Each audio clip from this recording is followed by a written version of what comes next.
Hello friends, welcome back to my channel Reena's world and unique recipes. Friends, आज আমি বানাবো চিংড়ি মাছের মালাইকারি। এই চিংড়ি মাছের মালাইকারিটা যেরকম সুন্দর খেতে লাগে তেমনি তাড়াতাড়ি রান্নাও হয়ে যায়। আসুন তাহলে দেখে নেওয়া যাক আমি কি পদ্ধতিতে এই রেসিপিটা তৈরি করি।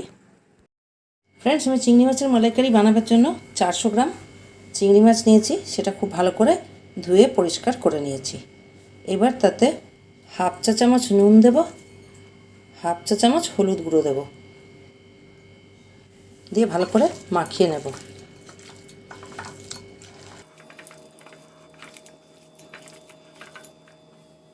এইবার আমরা গ্যাসে একটা প্যান বসাবো। প্যানটা একটু গরম হলে তাতে সরষের তেল দেবো আন্দাজ মতো মাছগুলো ভাজার জন্য। তেলটা এবার গরম হয়ে গেছে। এবার মাছগুলো এতে এক এক করে ছেড়ে দেবো।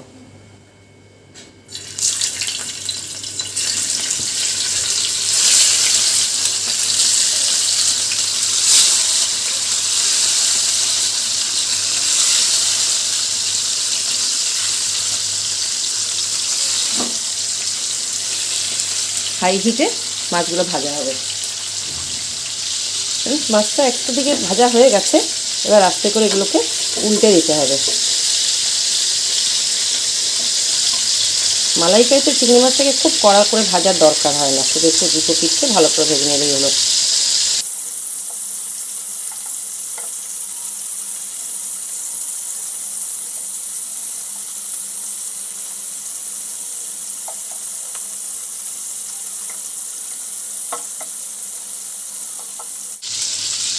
মাছগুলো এবার দুটো পিঠে ভাজা হয়ে গেছে।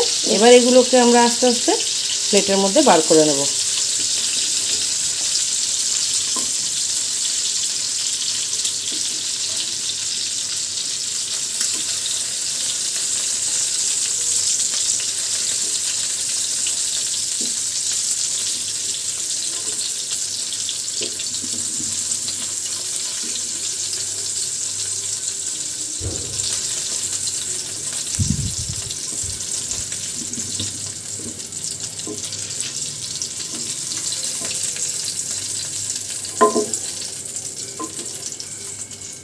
এবার এই তেলের মধ্যেই দুটো তেজপাতা আর অল্প একটু গরম মশলা, মানে দুটো ছোটো এলাচ, দুটো লবঙ্গ আর একটু দারচিনি ফোড়ন দেব।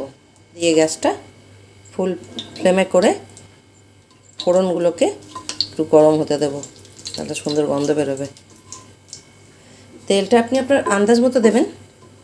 আমি এখানে 3 টেবিল স্পুন মতো তেল দিয়েছিলাম। তেলটা একটু কম বা বেশি দেওয়াই যায় নিজের পছন্দ মতো। এবার এই তেলের ওপরে আমি হাফ চা চামচ আদা বাটা দিয়ে দেব, আর দুটো মাঝারি সাইজের পেঁয়াজ আমি বেটে রস করে রেখেছিলাম, সেই পেঁয়াজের রসটাও দিয়ে দেব। আপনি চাইলে পেঁয়াজ বাটা দিয়েও করতে পারেন, তবে আমি চিংড়ি মাছের মালাইকারিটা পেঁয়াজের রসই পছন্দ করি। একটা কথা বলে রাখি, এখানে চিংড়ি মাছের মালাইকারিতে কিন্তু আমি রসুন দিই না, তবে আপনি যদি পছন্দ করেন তাহলে অল্প করে রসুন দিতেও পারেন। এবার এর মধ্যে হাফ চা চামচ হলুদ গুঁড়ো, হাফ চা চামচ লাল লঙ্কার গুঁড়ো, 1.5 চা চামচ আমি চিনি দিচ্ছি। আপনি চিনিটাও নিজের পছন্দ মতো দেবেন, কারণ চিংড়ি মাছের মালাইকারিটা একটু মিষ্টি মিষ্টি অনেকে পছন্দ করেন, আবার অনেকে অত মিষ্টি পছন্দ নাও করতে পারেন, সেই জন্যে চিনিটা আপনি আপনার পছন্দ মতন দেবেন। এবার এই পেঁয়াজের রস আর এই মশলাগুলোকে একটু শুকোতে দেব। এই জলটা টেনে যাওয়ার পর তারপর মশলাগুলো ভাজা ভাজা হয়ে যাবে। বেশিক্ষণ লাগবে না, 2-4 মিনিটেই জলটা শুকিয়ে যাবে। দেখুন ফ্রেন্ডস, 2 মিনিটের মধ্যেই জলটা একদম, পেঁয়াজের যে রসটা ছিল সেটা একদম শুকিয়ে গেছে। এই পর্যায়ে এতে আমি ফেটিয়ে রাখা 2 চামচ টক দই দেব। দইটা ভালো করে নাড়াচাড়া করে দিতে হবে, আর গ্যাসটা এই সময় লো হিটে থাকবে, তা নাহলে দইটা ফেটে যাবে। মশলার সাথে দইটা মিশিয়ে তারপর গ্যাসটা হাই হিটে করলাম, যাতে দইটা এবার মশলার সাথে মিশে গেছে, এবার ফাটার ভয় নেই। চিনিটা মশলা ভাজার সময় দিলে একটা খুব সুন্দর রং আসে, লালচে একটা দাগ। এবার এইসব মশলাগুলো অল্প ভেজে নেব। এবার মশলাগুলো ভাজা হয়ে গেছে সুন্দর করে, মশলাগুলো থেকে তেলটা ছেড়ে দিয়েছে। এবার এতে সামান্য করে জল মিশিয়ে দিতে হবে।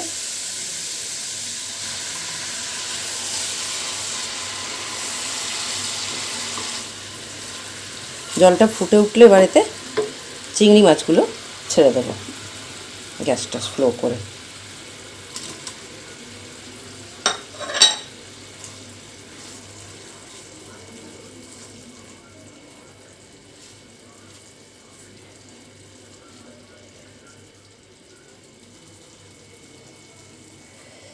আমি একটা মাঝারি সাইজের নারকেলকে কুড়িয়ে মিক্সিতে বেটে রেখেছিলাম। এবার গরম জল এর মধ্যে দিয়ে এই দুধটা বার করে নেব। এই নারকেলের দুধটা পুরোটা বার করে নিয়েছি। এবার এই পুরো দুধটা আমি এর মধ্যে দিয়ে দেব।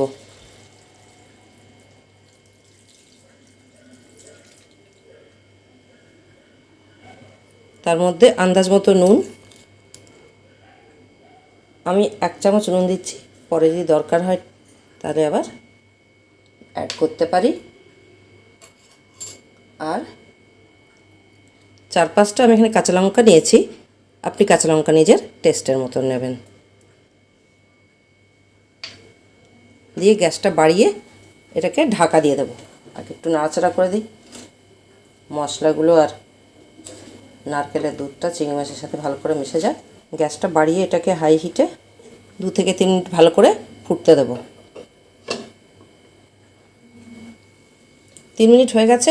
এবার ঢাকাটা সরিয়ে মাছটা দেখি কতটা হলো। আরে বাহ, কি দারুণ দেখতে হয়েছে, ঘনও আছে আর একদম স্মুথ ক্রিমি। মালাইকারি মানে মালাই মানে তো ক্রিম, তো সেরকম ক্রিমি একটা টেক্সচার না হলে কি আর হয়। সেই জন্য আমি এতে পেঁয়াজের রস দিয়েই করি, আর খুব ভালো খেতে হয়। এবার এটা আমরা গ্যাসটা বন্ধ করে নামিয়ে নেব। তবে নামাবার আগে এতে দুটো জিনিস আরও মেশাতে হবে। অল্প একটুখানি আমি ছোটো এলাচ, লবঙ্গ আর দারচিনি, যত ধরুন যে পরিমাণ আমি ফোড়নে দিলাম অতটুকুই আমি গুঁড়ো করে রেখেছিলাম, সেটা এতে ছড়িয়ে দেব। 1/2 চা চামচ ঘি দেব। এবার আমাদের চিংড়ি মাছের মালাইকারি রেডি হয়ে গেছে। গ্যাসটা বন্ধ করে এটাকে সার্ভিং বলে ঢেলে নেব।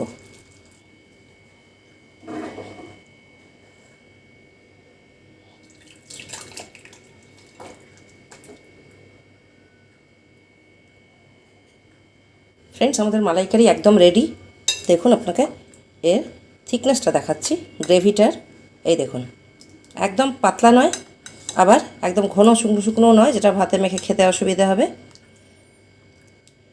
আপনিও এভাবে একবার বানিয়ে দেখবেন, বারবার বানিয়ে খেতে ইচ্ছে করবে। যদি এই রান্নাটা পছন্দ হয় তাহলে একটা লাইক দেবেন, আমার চ্যানেলটাকে সাবস্ক্রাইব করবেন, নিজের ফ্রেন্ডস অ্যান্ড ফ্যামিলিকে শেয়ার করবেন। Thank you.